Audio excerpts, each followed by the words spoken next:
गद्दारी करबे तोरी बहन के तो दो गद्दारी करबे तोरी बहन के तो दो বড়া বলবা তো না বড়া কতবার করে বললাম কাগজপাতিগুলো বার করিস না ভুলি তো স্পেল ওই তোরা কাগজপাতি আনিসনি তো না স্যার আমরা কোনো নকল নিয়ে আসিনি, খালি কলমটা নিয়ে আসছি। আপনি যদি বলেন তাহলে এটাও বাইরে রেখে আসি। না না তোরা লেখ, আমি আসি শুয়ে।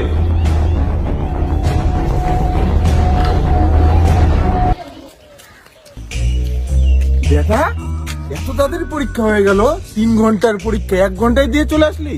সব প্রশ্ন সোজা হলে আমি কি করব, তাই ফটাফট লেগে চলে আসছি। তুমি কোথায় যাচ্ছ? কোথায় যাচ্ছি মানে, টোটো না চালালে খাবি কি? ওটাই তো করছি বাড়িতে।